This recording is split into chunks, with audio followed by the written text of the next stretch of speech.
मागील भागात आपण पाहिलं, उमाताईंच्या समजवण्याचा मंदाताईंवर चांगला परिणाम झाला. त्यांनी सतत मानसीच्या मागं राहणं बंद केलं. मानसी आणि वीरेंची मैत्री दिवसेंदिवस घट्ट होत चालली होती. आता पाहूया पुढे. हे जीवन सुंदर आहे, भाग 25. बघता बघता मानसी 3ऱ्या वर्गात गेली आणि गौरी 6व्या वर्गात. मनू, आता वाय काढून दाखव बरं. गौरी मानसीला घेऊन अभ्यासाला बसली होती. अगं, तिला आत्तापासून कशाला वाय काढायला लावतेस? 5वीत गेली की शिकेल की तीही इंग्रजी. तिकडून सुधीरराव आले. अहो बाबा, तिची ABCD संपतही आली.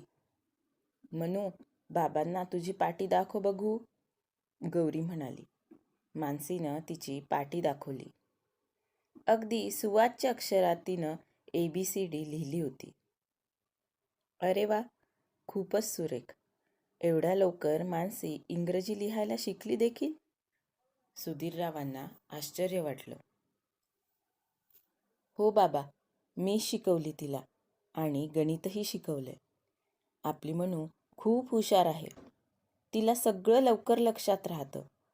मनू, 19चा पाढा म्हण बघू, गौरी म्हणाली आणि मानसीनं लगेच पाढा म्हणून दाखवला.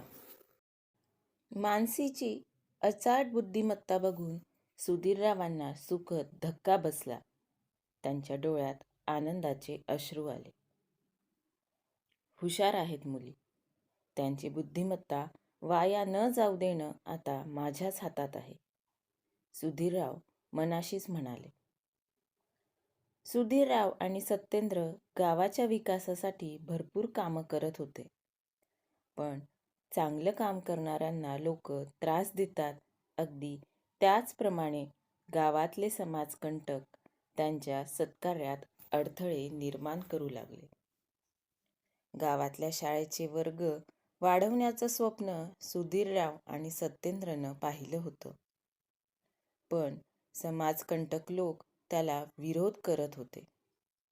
एवढा विरोध सुरू होता की आहे ती शाळा आणि त्या शाळेतील शिक्षक तिथं टिकणं महत्त्वाचं झालं होतं. सत्येंद्रनाथ सलग 3ऱ्यांदा सरपंच म्हणून निवडून आले होते.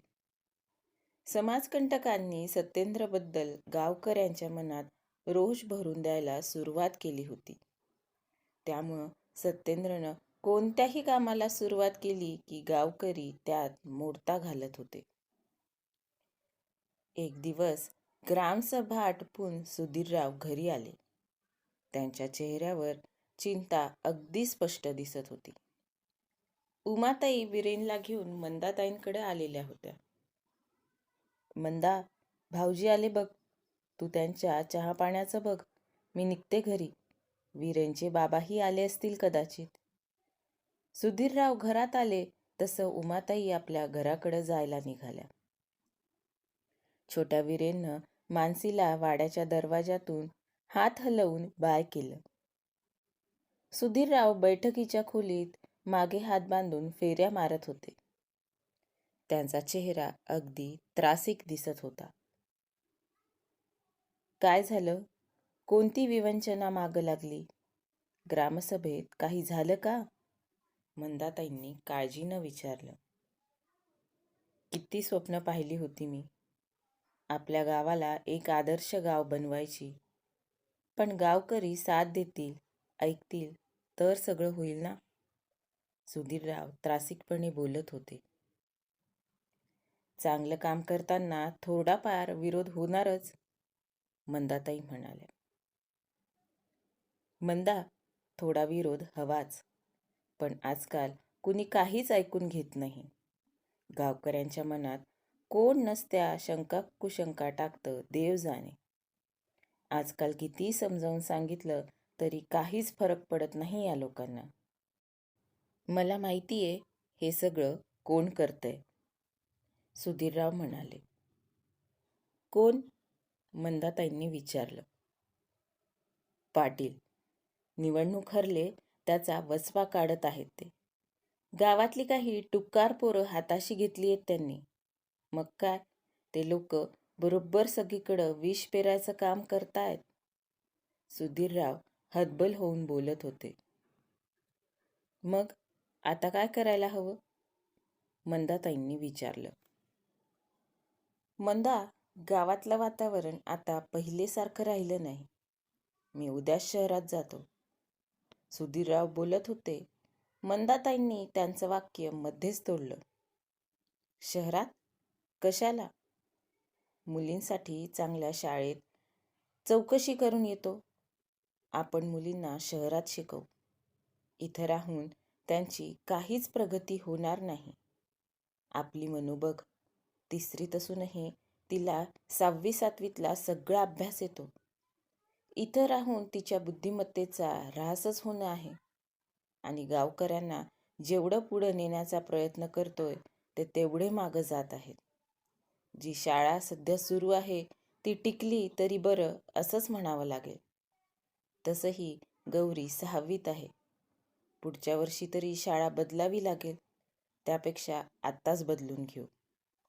सुधीरराव म्हणाले. अहो, पण इकडचं सगळं कसं होईल? एवढी मोठी शेती आहे, जनावरं आहेत, वाडा आहे, त्याकडं कोण लक्ष देणार? मंदाताई म्हणाल्या. मी इथं थांबून हे सगळं बघेल. तू मुलींसोबत शहरात राहा. सुधीरराव म्हणाले. ठीक आहे, जून महिन्यापासून जाऊ ना. हे अर्धवर्ष संपलं देखील. मंदाताई म्हणाल्या. काही होत नाही त्यानं. उलट आता शहरात पाठवलं तर जून महिन्यापर्यंत मुली त्या शाळेत रुळतील. ह्या वर्षात मार्क कमी पडतील ह्यापेक्षा दुसरं काही नुकसान होणार नाही. सुधीरराव म्हणाले.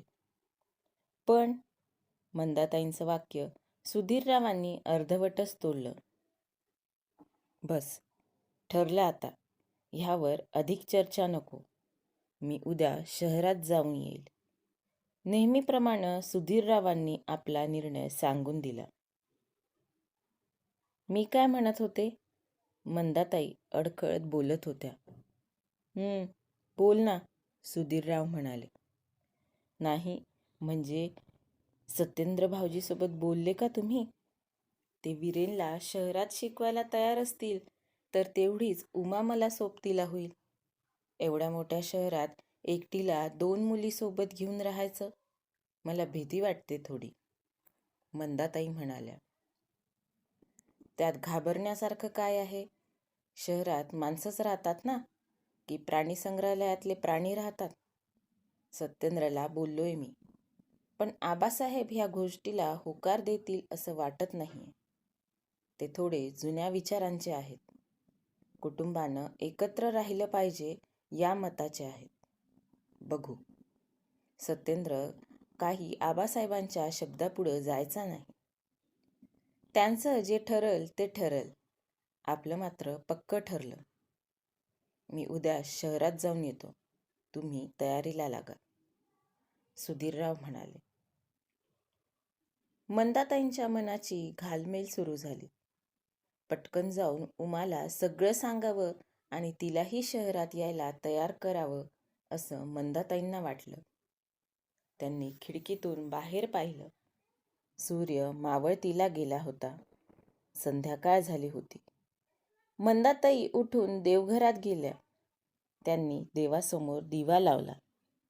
कापूर, धूप, उदबत्ती लावली. एक दिवा तुळशी वृंदावनात नेऊन ठेवला. त्या तुळशीजवळ हात जोडून उभ्या होत्या. काय काय खूळ येतं ह्यांच्या मनात काय माहीत. ह्यांचा शब्द म्हणजे काळ्या दगडावरची रेघ. देवा, सगळं सांभाळून न्यायची ताकद दे मला. आणि सत्येंद्र भाऊजींना सद्बुद्धी दे. म्हणजे तेही वीरेनला शिकवायला शहरात ठेवायला तयार होती.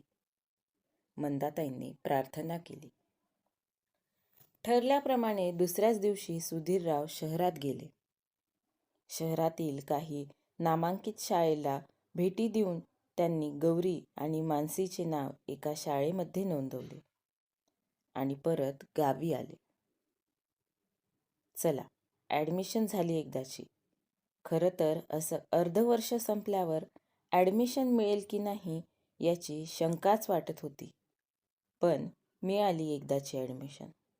पुढच्या सोमवारपासून मुली शाळेत येतील असं सांगून आलोय. सुधीरराव जेवताना मंदाताईंसोबत बोलत होते. लगेच पुढच्या सोमवारपासून? पण तिथं राहणार कुठं? त्याची पण काही व्यवस्था बघावी लागेल की नाही? मंदाताई म्हणाल्या. हो, ती व्यवस्था देखील करून आलोय. आपला तो मावशीचा बंटी नाही का? त्याच्या मित्राचं घर आहे तिथं. शाळेपासून जवळच आहे. अगदी 5-10 मिनिटांच्या अंतरावर. तिथं भाड्यानं राहता येईल. त्यांना ॲडव्हान्सही देऊन आले. सध्याची व्यवस्था झाली आहे. पुढचं पुढं बघू. चला तर मग, पटापट तयारीला लागा. सुधीरराव बोलत होते.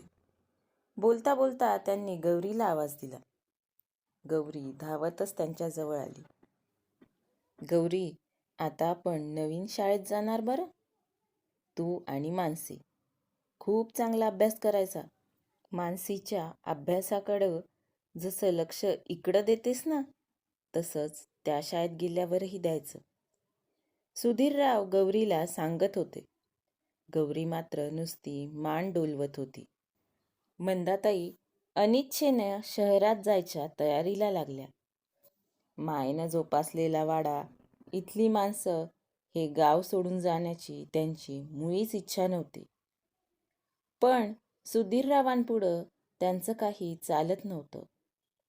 त्यांनी मनावर दगड ठेवला आणि त्यांची एका दिवसात जवळपास सगळी तयारी झाली. काय होईल पुढे? सत्येंद्रनाथ वीरेनला शहरात शिकायला पाठवतील का? मानसी आणि वीरेनची मैत्री अशीच टिकून राहील का? पाहूया पुढच्या भागात.